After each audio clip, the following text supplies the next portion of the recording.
La récente visite d'Elisabeth Borne à Mayotte, après le passage dévastateur du cyclone Chido, a provoqué une vive polémique.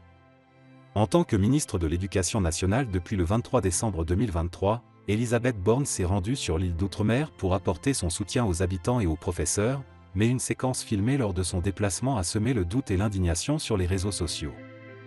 Le cyclone Chido, qui a frappé Mayotte le 14 décembre, a causé des destructions massives, laissant derrière lui des milliers de blessés et un bilan tragique avec 39 morts et 124 blessés graves.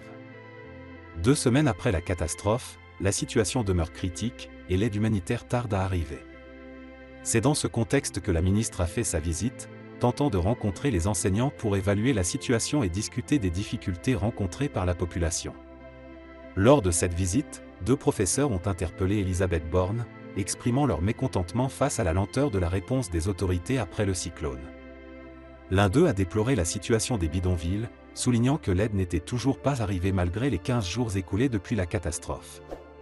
Après quelques échanges, la ministre, accablée par les reproches, aurait choisi de tourner les talons sans répondre, un geste filmé par les caméras de BFM TV. Cette séquence, rapidement relayée sur les réseaux sociaux, a créé un véritable émoi. De nombreux internautes ont exprimé leur colère et leur incompréhension face à cette attitude jugée méprisante. C'est une honte, a réagi un des professeurs, tandis que des élus de la classe politique ont dénoncé ce comportement, qualifiant la situation de catastrophique. Olivier Faure, premier secrétaire du PS, a estimé qu'une ministre ne peut pas tourner les talons en méprisant le témoignage d'enseignants. Yann Brossat, porte-parole du PCF, a quant à lui fustigé l'empathie de la ministre, la qualifiant de « poisson mort ». Face à l'ampleur de la polémique, Elisabeth Borne a pris la parole pour défendre son comportement, expliquant que la séquence diffusée ne représentait pas l'intégralité de son échange avec les enseignants. Elle a assuré qu'elle avait longuement discuté avec les responsables locaux et les syndicats enseignants sur la situation à Mayotte, ajoutant qu'elle était pleinement consciente des défis à venir pour la rentrée scolaire.